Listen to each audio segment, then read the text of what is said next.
Paper pattern of 9th class biology. इसमें जो अगर हम पेपर पैटर्न की बात करें अबाउट 2017 की, तो इसमें अगर हम देखें तो पहले तो इस तरह से था कि जो पेपर था उसमें प्रैक्टिकल भी आता था साथ ही, पर अब जो है प्रैक्टिकल जो है वो एक्सक्लूडेड है। जो प्रैक्टिकल है वो पेपर से अलग होता है बाद में। तो इसमें अगर हम देखें तो कुछ इस तरह से है कि क्वेश्चन होते हैं question number 1, question number 2 and question number 3। यानी ये 3 क्वेश्चन होते हैं पेपर के अंदर जो अटेम्प्ट करने होते हैं। क्वेश्चन नंबर 1 को अगर हम देखें तो ये क्वेश्चन नंबर 1 जो है ये होता है MCQs का, multiple choice questions. Question number 2 को अगर हम देखें तो क्वेश्चन नंबर 2 जो है इसमें अटेम्प्ट करने होते हैं शॉर्ट क्वेश्चंस। इसी तरह अगर हम देखें क्वेश्चन नंबर 3 को, तो क्वेश्चन नंबर 3 जो है इसमें हमने अटेम्प्ट करने होते हैं लॉन्ग क्वेश्चंस।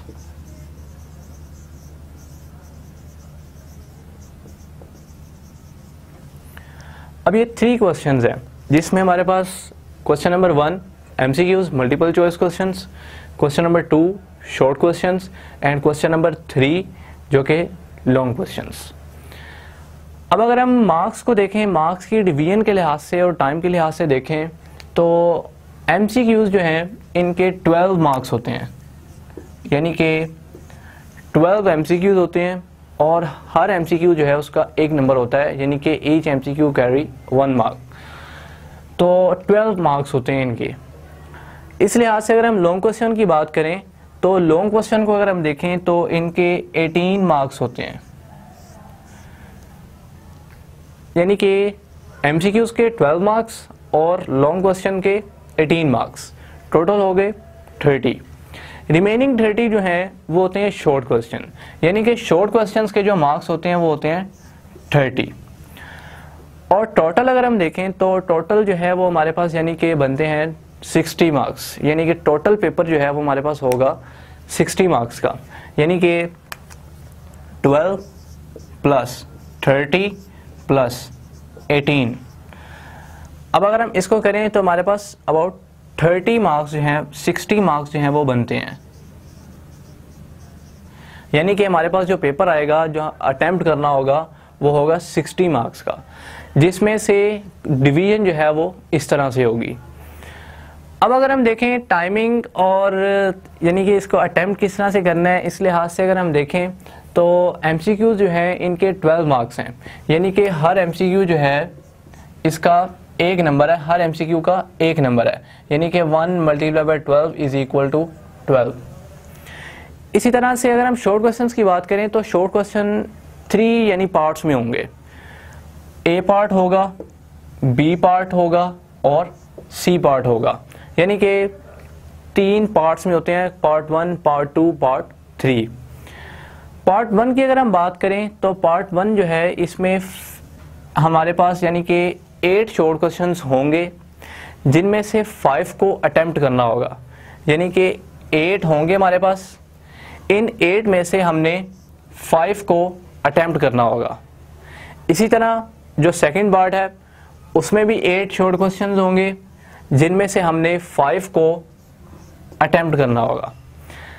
थर्ड पार्ट उसमें भी इसी तरह से हमारे पास 8 शॉर्ट क्वेश्चंस होंगे, जिनमें से हम 5 को अटेम्प्ट करेंगे।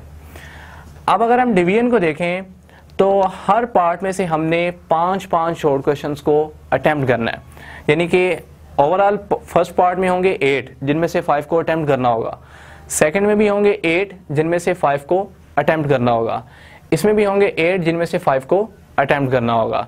यानी कि टोटल जो हमने अटेम्प्ट करने हैं वो है 5 + 5 + 5 इज इक्वल टू 15, यानी कि 15 को हमने अटेम्प्ट करना है। अब अगर हम देखें डिवीजन के लिहाज से तो हर जो शॉर्ट क्वेश्चन है उसके 2 मार्क्स होते हैं, यानी कि 2 multiply by 15 is equal to 30, यानी कि हर जो शॉर्ट क्वेश्चन जो हमने अटेम्प्ट करना है उसके कितने मार्क्स होंगे 2, तो 2 multiply by 15 is equal to 30, तो शॉर्ट क्वेश्चन हमारे पास हो गए 30 मार्क्स के। अब हम आ जाते हैं लॉन्ग क्वेश्चन पे।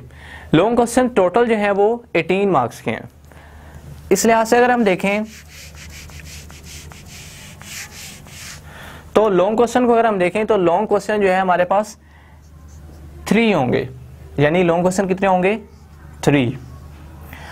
हर लॉन्ग क्वेश्चन जो है इसका पार्ट होगा ए पार्ट और बी पार्ट, इसी तरह से इसका भी ए पार्ट और बी पार्ट, थर्ड का भी ए और बी पार्ट, यानी कि हर जो लॉन्ग क्वेश्चन है उसका 2 पार्ट्स होंगे उसके ए और बी।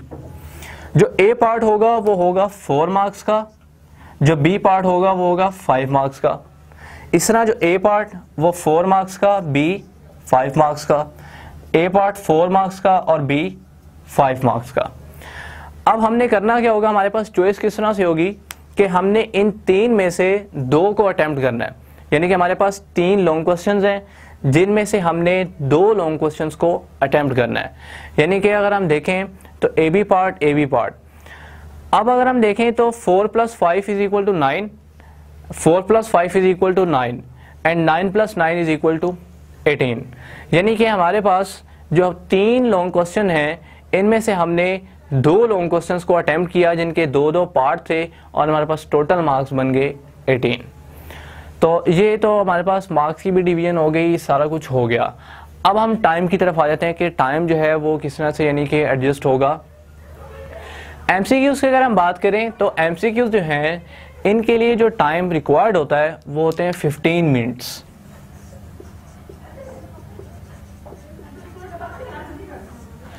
यानी कि एमसीक्यूज के लिए जो टाइम रिक्वायर्ड होता है वो होते हैं 15 मिनट्स।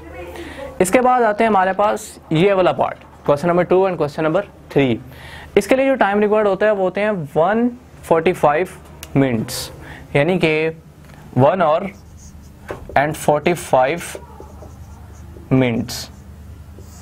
और टोटल जो टाइम रिक्वायर्ड होता है पेपर के लिए वो होता है 2 hours। और 2 hours में डिवीजन इस तरह से होती है। अब जो एमसीक्यूज हैं इनको नेम दिया जाता है ऑब्जेक्टिव का, यानी कि इनको बोलते हैं ऑब्जेक्टिव पार्ट। और जो क्वेश्चन नंबर 2 और 3 यानी शॉर्ट क्वेश्चन और लॉन्ग क्वेश्चन ये आते हैं सब्जेक्टिव पार्ट में। यानी कि जो ऑब्जेक्टिव है जिसमें एमसीक्यूज हैं वो होंगे 15 मिनट्स 12 मार्क्स। इसी तरह जो सब्जेक्टिव है इसमें शॉर्ट क्वेश्चन और लॉन्ग क्वेश्चन, टोटल मार्क्स जो सब्जेक्टिव पार्ट के होंगे वो होंगे 48 मार्क्स। और इसके लिए जो टाइम रिक्वायर्ड होगा वो होगा 145 मिनट्स। तो ये सारा जो है वो पेपर पैटर्न है 9th क्लास बायोलॉजी का, किस किस लिहाज से डिवीजन है मार्क्स की और किस किस तरह से जो टाइम है उसको डिवाइड किया गया है। Okay, thanks.